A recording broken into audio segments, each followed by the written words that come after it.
Hey guys, welcome back to new video. Last వీడియోలో మనం చూసినట్టు గ్యాంగ్టాక్ అయితే రీచ్ అయిపోయాం.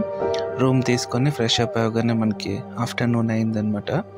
మనకి వెజ్ థాలీ అయితే రెడీగా ఉందని చెప్పారు. అలాగే మనకు కావాలంటే ఇక్కడ చికెన్ ఐటెం కూడా ఎక్స్ట్రా ప్రైస్కి దొరుకుతుంది. చూస్తున్నారు కదా, పప్పు, రైస్, 2-3 పికిల్స్, ఒక 2 కర్రీస్, వైట్ రైస్ ఇచ్చారు. ఇది అనమాట 150 రూపీస్ తీసుకున్నారనమాట వెజ్కి.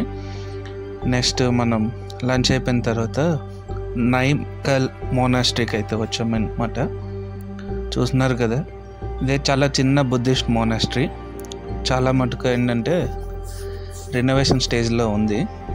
ఇక్కడ మార్షల్ ఆర్ట్స్ అవి స్టూడెంట్స్కి నేర్పిస్తూ ఉంటారు. జస్ట్ లోపలికి వెళ్ళి ఒకసారి ఎలా ఉందో చూద్దాం. మనకి చాలా టైం అయితే ఉంది కాబట్టి లోపలికైతే వచ్చాం అనమాట.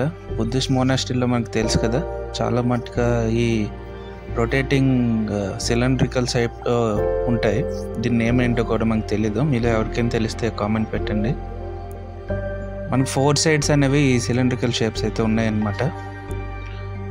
మ్యాక్సిమం ఇక్కడ దీపారాధన అనేది మన లాంగ్వేజ్లో దీపారాధన అంటారు, మరి వాళ్ళకి ఏమో తెలియదు ఏమంటారో. ఇక్కడ చూస్తున్నారు కదా, ఒక మాంక్ అయితే దీపారాధన చేస్తున్నారు. చాలా నిష్టగా అయితే ఉంటారనమాట వీళ్ళు. మనకైతే జస్ట్ లోపలికి ఎలా ఉండదు, కనీసం టచ్ కూడా చేయరనమాట. ఈ ప్రాసెస్ని ఏమంటారో మీరు ఎవరికైనా తెలిస్తే చెప్పండి. అలాగే ఈ మోనాస్ట్రీ ఏంటంటే చాలా చిన్నది అనమాట, ఒక స్కూల్ టైప్ అని కూడా చెప్పచ్చు. మనం ఇది రొటేట్ చేసి ఆయాసం వచ్చేసింది. 4 సైడ్స్ కూడా కంప్లీట్గా ఉన్నాయి. వచ్చేవాళ్ళు ప్రతి ఒక్కరు ఇది ఇలానే రొటేట్ చేస్తూ ఉంటారు, కానీ దీన్ని ఏమంటారో, ఎందుకు ఇలా రొటేట్ చేస్తారో తెలీదు. ఎనర్జీ రిసీవర్ పాయింట్స్ అంటారంట. మరి ఇది ఏంటనేది ఐడియా అయితే లేదు. చెప్పాను కదా, మాంక్స్ ఉన్నారు, ఇలా ఆయిల్ అనేది రెడీ చేస్తున్నారు అనమాట. వీళ్ళు ఎక్కువగా క్యాండిల్స్ అవి యూస్ చేస్తూ ఉంటారు, కానీ ఆయిల్తో పెట్టడం అనేది ఇక్కడ చూడడం జరిగింది. చూస్తున్నారు కదా, చాలా దీపాలు అయితే పెట్టారనమాట. మరి ఇక్కడ అనేది మనకి బుద్ధుడి విగ్రహాలు అలాంటివి ఏమీ కనిపించలేదు. మైట్ బి రినోవేషన్ స్టేజ్లో ఉందనుకుంటా. నెక్స్ట్ ఇంకా ఏంటంటే ఇక్కడ చూడాల్సిన main martial arts training session అనమాట. మేము వెళ్ళే టైంకి అది క్లోజింగ్లో ఉంది.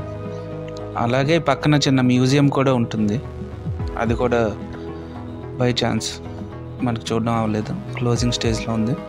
చూస్తున్నారు కదా, ఇక్కడ స్తూపం అనేది ఒకటి ఉంది అనమాట. దీని తాలూకా హిస్టరీ ఏంటి మొత్తం అసలు ఏం తెలియలేదు. ఇక్కడ జస్ట్ ఒక డొనేషన్ బాక్స్ పెట్టారు, దాని ముందు ఇలా బౌల్స్లో వాటర్స్ పెట్టారనమాట. ఇది వాటర్ ఆయిల్ అసలు ఏంటో తెలియదు, గోల్డ్ కలర్లో ఉంది. ఎప్పుడు కూడా నేను ఎక్కడ బుద్ధిస్ట్ ప్లేస్లో ఇలాంటివి నేను చూడలేదు. మీకు ఎవరికైనా తెలిసి ఉంటే చెప్పండి. చూస్తున్నారు కదా, కంప్లీట్గా రెనోవేషన్ స్టేజ్లో ఉందన్నమాట. నాకు తెలిసి ఇది స్కూలే అనుకుంటున్నాను. ఒక పక్క అంతా క్లాస్ రూమ్స్ టైప్లో ఉన్నాయి, ఒక పక్కనంతా ప్లే గ్రౌండ్ అయితే ఉందన్నమాట. స్టూడెంట్స్ కూడా అక్కడక్కడ కనిపిస్తున్నారు, ఎక్కువైతే ఎవరు ఎక్కడ కనిపించట్లేదు. సో మార్షల్ ఆర్ట్స్ కూడా లైఫ్లో నేర్చుకునే తీరాలి, ఎందుకంటే అది ఎప్పటికైనా ఉపయోగపడుతుంది. సో ఈ మోనాస్ట్రీ అయిపోయిన తర్వాత జస్ట్ ఒక 1/2 కిలోమీటర్ డిస్టెన్స్లో మ్యూజియం ఉంది. మీకు వీలైతే అది కూడా చూడండి. అది అయిపోయిన తర్వాత నేను ఈవినింగ్ మాల్ రోడ్కి వెళ్దామని డిసైడ్ అయ్యాను. సో నైట్ లైట్ ఫెయిల్ అవుతున్న టైంలో చాలా బాగుంటుంది మాల్ రోడ్ అనేది. అక్కడికి వెళ్తే మనకి గ్యాంగ్టాక్ నుండి లాచాంగ్, అలాగే జీరో వ్యాలీకి అక్కడికి టూరిస్ట్ ప్యాకేజెస్ దొరుకుతాయి. సో చూద్దాం ఒకసారి వెళ్ళి ఏ ప్లేసెస్ అయితే ఓపెన్ అయ్యాయో ఏంటో ఎలా ఉందో చూద్దాం. నేనైతే చెప్పాను లాస్ట్ వీడియోలో చెప్పినట్టు చైనా బార్డర్కి అయితే చూద్దాం అనమాట. రిటర్న్లో ఏంటంటే అక్కడ జోమో లేక్ ఉంటుంది, ఫుల్ ఫ్రోజన్ లేక్ అనమాట.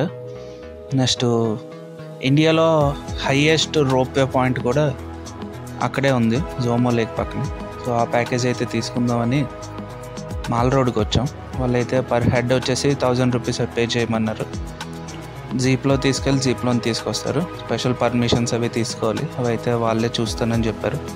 సో ఆ ప్యాకేజ్ అయితే మేము మాట్లాడుకొని ఎర్లీ మార్నింగ్ మాకు 6 o'clockకి జోమో కార్ పార్కింగ్ ఏరియాకి వచ్చేయమన్నారు. జోమో కార్ పార్కింగ్ అయితే ఎవరైనా చెప్తారనమాట. సో అక్కడ నేను రెగ్యులర్గా క్యాబ్స్ అనేవి బయలుదేరుతుంటాయి. ఆ పాయింట్కి అయితే వెళ్ళాలి. అదే చూస్తున్నారు కదా, ఐ లవ్ గ్యాంగ్టాక్ అని. ఇది మాల్ రోడ్డు. సో ఈవినింగ్ ఎక్కడ ఎవరు ఉన్నా ఈ రోడ్డుకి అనేది వచ్చేస్తుంటారనమాట. లైటింగ్ అది చాలా బాగుంటుంది. అలాగే క్రిస్మస్ టైం కాబట్టి ఇక్కడ డెకరేషన్ అది మీరు చూడవచ్చు. సో ఇక్కడైతే మనకి ఆల్మోస్ట్ టైం 8 అవుతుంది. సో డే అయితే ఎండ్ చేద్దాం అనుకుంటున్నాను. నెక్స్ట్ డే మార్నింగ్ జోమోకి మనం 6 o'clock రెడీ అయిపోవాలి. సో ఆ వీడియోలో మళ్ళీ కలుద్దాం. Until then take care, bye.